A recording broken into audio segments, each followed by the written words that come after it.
Assalamualaikum warahmatullahi wabarakatuh pemirsa. Halo, apa kabarnya? Semoga pemirsa semua dalam keadaan sehat walafiat ya.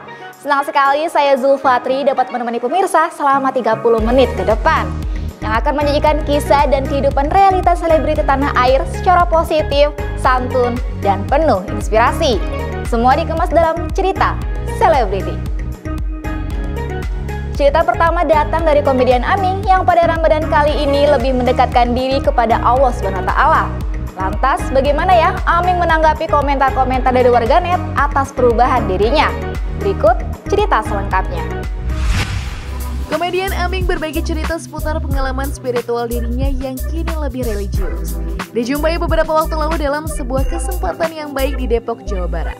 Pemilik nama lengkap Aming Supriyatna Sugandi itu menghabiskan waktu di bulan Ramadan dengan khusyuk beribadah serta berbagi kebaikan kepada anak yatim piatu.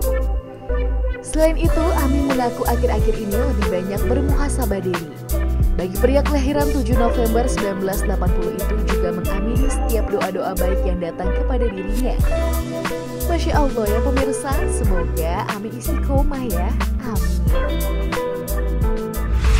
Kegiatan di bulan Ramadan ya standar kebanyakan orang di bulan puasa ya paling apa ya, kalau saya pribadi sih paling sama seperti kebanyakan orang. Kalau saya kegiatan Ramadan jujur apa ya, mungkin menyelesaikan beberapa pekerjaan. Kayak kemarin selesai buat proses post production beberapa produksi saya masih berjalan. Terus ya mungkin kalau orang ngelihat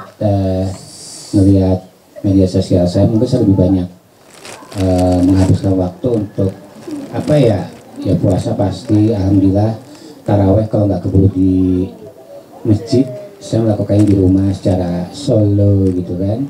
Terus apalagi ya bikin acara baksos ya, ini juga bisa terlaksana. Nggak mungkin terlaksana tanpa ada dukungan dan sponsorship dari Multimas Production juga, yang hari ini kebetulan diwakili oleh Alma. Memaknainya apa ya, Ramadan tahun ini ya seperti yang sudah sering saya bilang kemarin, kan kita sempat ketemu juga ya,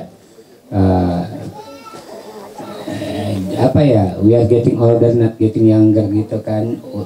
Kita tambah usia, nggak makin muda tapi makin tua. Jadi ya memaknai Ramadan tahun ini ya lebih banyak bermuhasabah buat diri sendiri ya gitu, sesimpel itu sih.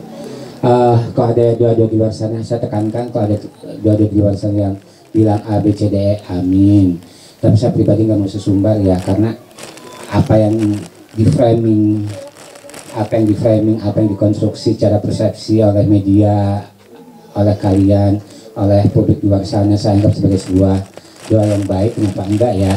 Tapi kalau buat saya pribadi, sesuatu yang sacred atau sakral seperti itu punya value yang sangat-sangat bernilai sekali, nggak mau sembarangan ya gitu. Jadi saya ikutin aja alurnya dan nggak akan ada statement apapun keluar dari mulut saya, karena apa yang saya terima, apa yang saya rasakan, apapun itu istilahnya, pun dalam konteks yang positif, dalam konteks yang baik, saya aminkan. Tapi saya nggak mau yang namanya omongan atau kata-kata yang keluar dari mulut saya jadi backfire buat saya, jadi bumerang. Itu aja sih. Jadi kalau ada doa-doa di luar sana yang berisi doa-doa yang baik, doa-doa yang positif, kenapa enggak ya gitu kan, amin banget. Tapi ya kalau saya pribadi kalau ditanya ya alhamdulillah sih Ramadan tahun ini lumayan konsisten gitu kan, bermuhasabah gitu, puasanya, tarawehnya sampai hari ini sih alhamdulillah.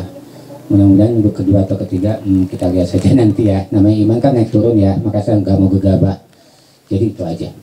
Itu kadang ada beberapa statement yang bilang ya mendekatkan diri pada Tuhan segala macam. Saya pribadi sih sama saya ke kalian ya, kayak bercermin gitu. What would I know gitu. Gimana saya tahu kalau saya dekat atau jauh sama Tuhan gitu kan. Yang ngalamin kan masing-masing dari pribadi kalian. Kalau saya bukan tipe orang yang melihat apa yang dari penampakan gitu kan. Ini orang kelihatannya hedon gitu kan. Misalnya kayak teman saya hedon banget, duniawi banget, tapi sholatnya nggak ngalahin saya gitu loh. Mungkin begitu pun sebaliknya gitu kan. Jadi kalau ada yang kayak gitu, soal mendekatkan itu sesuatu yang personal. Cuma saya pribadi nggak mau gegabah untuk memberikan jawaban. Saya bilangnya bermuhasabah aja lah gitu. Dibilang dekat, oh Ming lebih dekat ya Amin. Dibilang kayak enggak, ya monggo kumama nehwe gitu ya. Terserah Anda menilai saya seperti apa, kan jangan saya orang nggak tahu gitu kan ibaratnya. Pokoknya so bijak juga, maksudnya hati-hati mengeluarkan lisan yang bakal jadi bumerang buat kita, itu aja sih. Kalau saya ngerasanya gini ya, alasannya ya sebenarnya kan nggak journey atau perjalanan atau proses hiburan beda-beda kan. Saya ngelihat ya, bahasa kerennya we are living in a very uncertain time ya. Kita tuh hidup di masa-masa yang nggak jelas, nggak puguh gitu kan. Kita merasakan banyak perubahan-perubahan yang kayak ini aneh banget sih, misal cuacanya aneh gitu kan, keadaannya aneh, orang juga makin banyak yang nggak waras gitu kan. Kayak sementara setelah kemarin pandemi bertahun-tahun banyak orang-orang terdekat kita yang diambil gitu kan, saya sempat mikir kayak waduh, tetap konsisten untuk tidak berbuat jahat sama orang lain setahu saya ya, setahu saya, seingat saya. Nah, jadi makin gak jelas, umur makin gak tahu sampai berapa ya.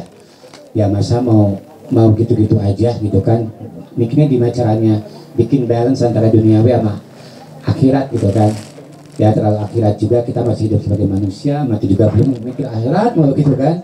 Ya, tapi gak tiba-tiba kita hidup duniawi juga, kita mikirnya duniawi mulu, harus seimbang aja intinya kan. Nah saya mikir, waduh, udah sekarang mah berusaha untuk punya hidup yang balance, punya hidup yang seimbang antara ibadah, pekerjaan, silaturahmi, cari duit, bersenang-senang gitu kan, beramal, semuanya gimana caranya seimbang, karena pada intinya semua tentang keseimbangan hidup kan. Dari situ mungkin jadi merupakan titik balik buat saya gitu kan. Itu satu, dan kedua ya apa ya, kan sesimpel itu deh, sesederhana itu, nggak ada alasan lain. Ya udah, saya was happen naturally gitu, natural aja kejadiannya kayak gitu. Jadi nggak ada alasan apapun, karena memang autopilot aja, otomatis. Dan mungkin untuk sebagian dari kalian menyebutnya hidayah, ya mungkin hidayah yang saya dapat semacam ini, dimana saya dapat pencerahan bahwasanya hidup gak makin mudah, zaman semakin gak, waktu zaman semakin nggak berantem kan. Kenapa? Aduh, amplopnya udah satu-satu kan. Udah pasti kaget ya. Jadi ya sederhana itu sih. Jadi kalau saya usia nggak makin tua, kita nggak makin muda. Usia makin tua, kita nggak makin muda. Jadi kalau udah di usia saya, atau di usia berapapun udah mulai bahwasanya kurangi konflik, kurangi hal-hal yang bikin ribet, berbanyak berbuat baik gitu kan. Terus kalau misalnya kita dapat berkah lewat apapun dari kalian, doa-doa segala macam, aminin aja. Intinya ya berbuat kebaikan aja lah, itu satu. Dan kedua ya, satu juga yang saya ingat tiap saya merayakan pergantian tahun, misalnya ke tahun lalu, ada yang tanya mau panjang umur apa enggak, semoga panjang umur, atau semoga panjang umur dia berkah, enggak. Kalau saya mikirnya umur berapapun, mau panjang mau pendek, alhamdulillah, yang penting jadi umur yang jadi sisa hidup yang berkah, dah itu aja. Kalau saya doanya itu aja.